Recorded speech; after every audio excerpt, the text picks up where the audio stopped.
Welcome to PrepsNet Coach Speak with Mortimer Jordan Blue Devils head football coach, Heath Lauderdale, powered by Campus Traditions. Here's your host, Aubrey Johnson. Welcome in, Coach. Good to have you. All righty. So back on the 10th, you had a nice win against Gardendale, 35-28. Tell us about the night. Again, rivalry game. We had talked a couple of weeks ago about, you throw the records out. Right. Hard-fought game. We knew what we were going to have. We knew they were going to be well prepared. We knew Coach Firestone and his group was going to come play hard. They were very, a lot of things that they had done on offense was going to be difficult and challenging to stop. The biggest thing was it was a great game. They led for part of the game, and we tied it back up at 21 at halftime. Right. We took the lead 28-21. They come back and tied it, and then obviously at the end, it went scoreless throughout most of the fourth quarter. And again, kudos to the defense. The last two times that Gardendale had the football, they found a way to get a stop. They forced a missed field goal, and then they picked off the last play. Wow. But the kids fired up, kids ready, prepared. Crowd was great. Right. It was just great night to be a Blue Devil. The biggest thing in that sense is you always want to win that rivalry game. Sure. It just means so much to so many people, and I'm just thankful our kids that had that opportunity to do it again and experience that and to provide that for all of our folks. All of our folks. It was a good night. Okay, fantastic. So tell us who played well in the game. There's a lot of, names. Josh Roper had the highest grade as an offensive lineman. DJ Chapman, Jackson Baker, Brody Barnes, Caleb Ledlow, those guys up front, Jeremy Price and Levi Madrid. At the end of the day, Tanner Rice had a couple of touchdown catches, and the big one at the end of the game, 65-yard touchdown from Blaze Neely. Blaze had a good game. We had over 500 yards of total offense. Wow. Parker Reno does his thing. He had 150 yards rushing, and Parker had a great night. Defensively, Asa Bolden was all over the place. Cruz Boyd, inside linebacker.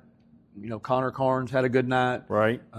Zay Burrow played the alley well. Jonah Carroll had the pick. There's just a lot of names that goes into that I don't want to forget. But from both sides of the ball, the special teams was well. The kicking game was good that night. So, Riley Walker hit all her extra points. Eli Crane got his holes down. Riley Harp got snaps down. So those were all important. Fantastic. Good deal. So any notable injuries come from the game? None. Good. None. Good. You got to love that. We've been really blessed the last few weeks with the fact that we're probably as healthy as we've been in a long time. Right. Okay. So, Coach, we're coming down to the last 2 weeks of the season. It's hard to believe we're already here. Yeah, it's flying by. It really is.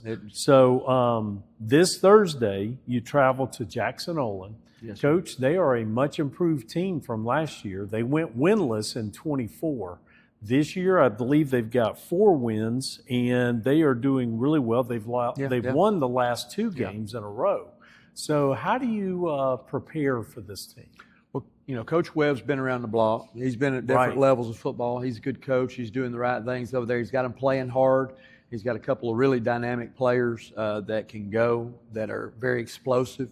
Right. They utilize those guys in the right ways and give them the opportunities for quality touches. Yes. They play fast on defense. Got some, big guys that go hard up front.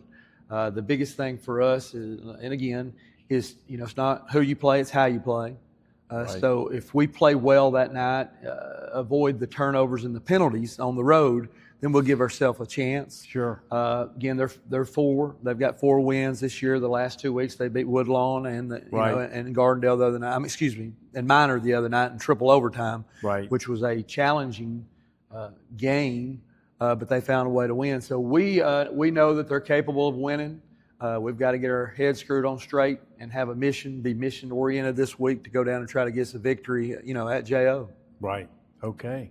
So on the 30th, you travel to Hartselle. Coach, they've won every game this season. Yeah. It may be the biggest challenge you have of the season for you guys.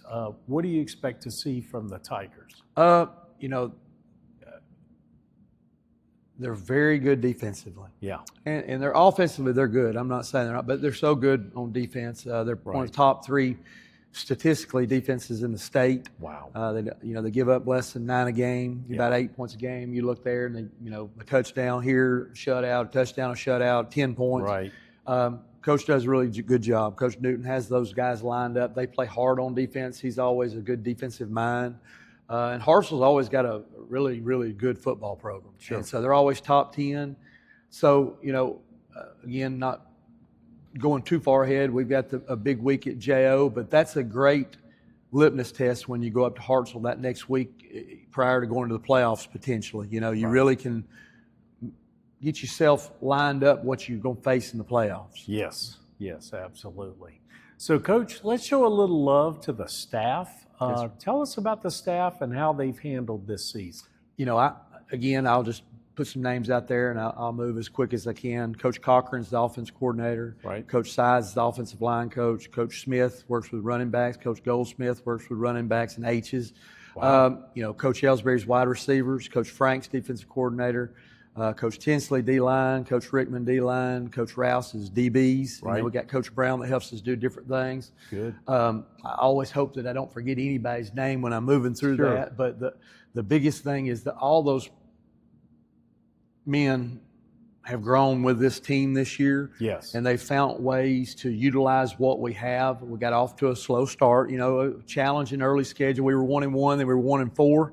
Right. But along the way, we had a young group coming back defensively this year.